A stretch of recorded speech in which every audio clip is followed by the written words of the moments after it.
Assalamualaikum, welcome back to my channel. Apa kabarnya emak-emak semua? Semoga selalu dalam keadaan sehat walafiat ya, amin. Sudah 9 hari di rumah saya, ini PDAM-nya mati ya mak, karena ada gangguan. Karena ada longsor di daerah tertentu, jadi alirannya di stop dulu di beberapa titik. Jadi ya situasinya agak sedikit memberatkan ya mak, karena ya harus angkut-angkut air meskipun dari luar ke dalam. Tapi tetap aja mau gak mau yang namanya urusan dapur nih susah juga kalau saya abaikan gitu ya. Karena gimana ya, mau makan apa nanti kalau misalnya gak masak. Terus kalau misalnya beli juga bisa tekor terus gitu ya mak. Jadi ya berusahalah sebisa mungkin mengatur waktu dan mengatur air untuk kebutuhan di rumah. Rencana saya yang tadinya mau tayang 2 kali seminggu mulai dari hari Senin, jadi mau nggak mau tertunda karena ya itu ya mak, karena kita nggak tahu lah kayak namanya musibah ya. Jadi mohon maaf kalau misalnya ada yang menunggu channel ini tayang 2 kali seminggu. Sepertinya akan dimulai mulai minggu depan insyaallah ya. Doakan semoga semuanya jadi lancar lagi. Ya ini masak simpel kali ini masih edisi waktu itu ngabisin sisa stok bahan-bahan ya mak yang ada di kulkas. Belum belanja mingguan waktu itu karena mau menghabiskan semua yang ada di kulkas, jadi hanya beli telur aja. Yang penting bisa masak sayur dan ada juga proteinnya. Mohon maaf kalau sekiranya masakan saya ala kadarnya seperti ini ya. Telurnya juga mau dimasak dadar aja ya mak, karena mau ya bahan-bahannya seperti itu aja sih, cuman ada kol, tomat, biar ada rasa sedikit dikasih cabai hijau, kemudian ada sedikit taburan bon cabai, jadi ya supaya nafsu makan tetap ada meskipun tanggal tua. Kalau mikirin air terus saya nggak bakalan bisa masak ya mak. Aduh pokoknya nggak mau gerak gitu sama sekali ya, karena kalau gerak sedikit pasti akan membutuhkan air, entah itu untuk cuci tangan dan yang lain-lain. Tapi alhamdulillah di perumahan saya tetangganya banyak banget yang baik hati, jadi banyak yang menawarkan bantuan untuk membawa air. Mau pasang pompa sudah beberapa kali dan sering banget dipikirkan, tapi belum menemukan yang cocok ya mak dengan kantong. Kali ini saya masak sayur, sebutannya saya ini sayur cemplung ya mak, karena saya bisa nyemplungin apa aja yang ada, terserah aja lah pokoknya ya. Alhamdulillah suami dan anak mah gak protes, berusaha untuk selalu bersyukur. Ya gimana ya mak, kalau kita gak bersyukur tuh malah bikin pikiran kita dan badan kita malah lebih capek, kesel sendiri. Yang ada jadi tambah bete. Jadi ya berdoa aja lah semoga semuanya dilancarkan dan PDAM di rumah saya dan daerah sekitarnya bisa mengalir lagi seperti biasa. Pokoknya berusaha positive thinking aja supaya enak ke badannya juga ya. Dan alhamdulillah masakan dan makanan ala kadarnya sudah jadi, sudah lengkap, ada nasi, sayur dan proteinnya. Ya saya taburin sedikit cabai ya mak supaya lebih greng gitu rasanya.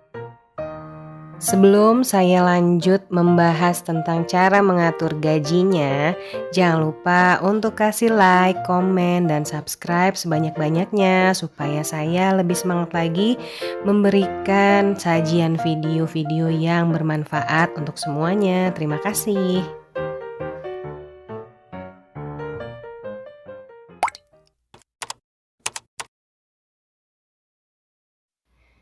Di hari berikutnya saya ngecek kulkas dan sudah habis semuanya karena kemarin sudah dipakai masak-masak ya mak.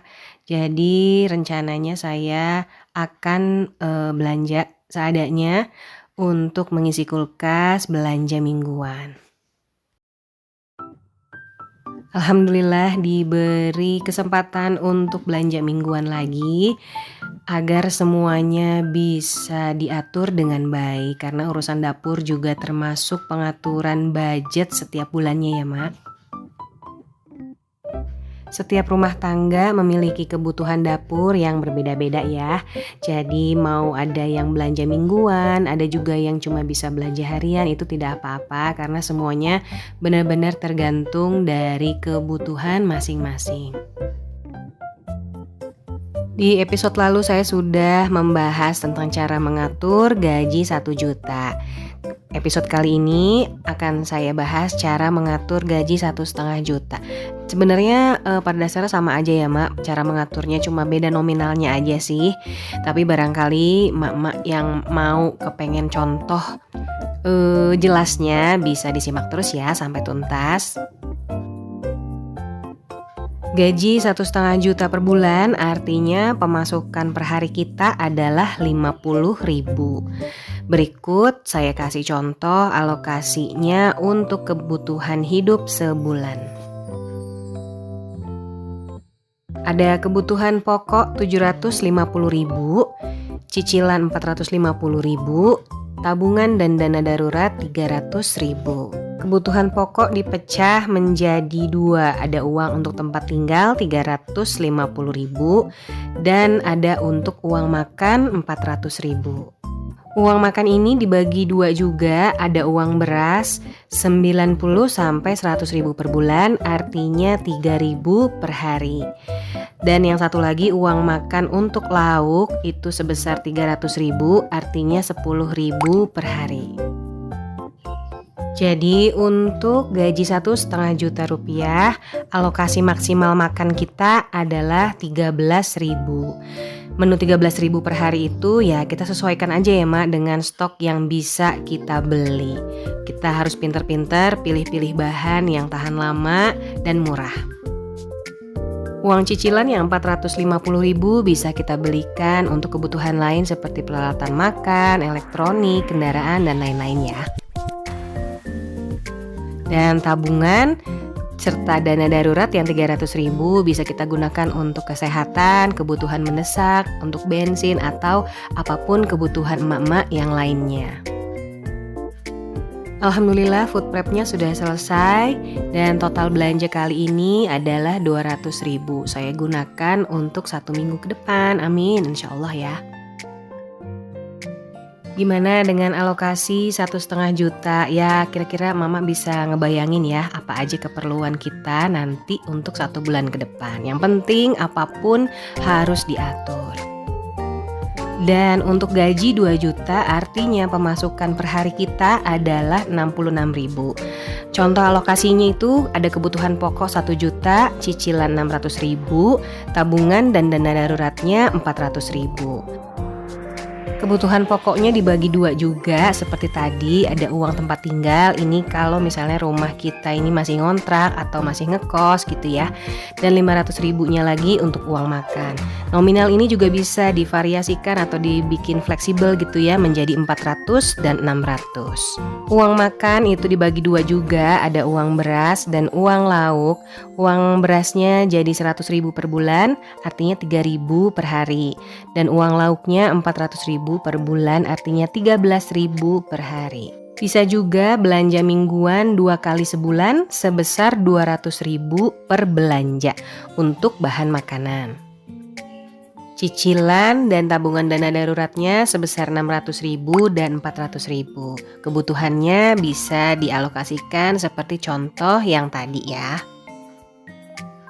Pasukan sudah masuk ke dalam kulkas, jadi hasil food prepnya seperti biasa ya. Kalau tidak ada bantuan kulkas ya nggak bisa ya Mak, semuanya pada awet. Jadi ya terima kasih nih sebenarnya kita pada kulkas yang sebenarnya secara tidak langsung membantu hari-hari kita. Mengatur keuangan itu wajar kalau terjadi kesalahan, jadi tetap semangat untuk selalu belajar dari kesalahan kita ya.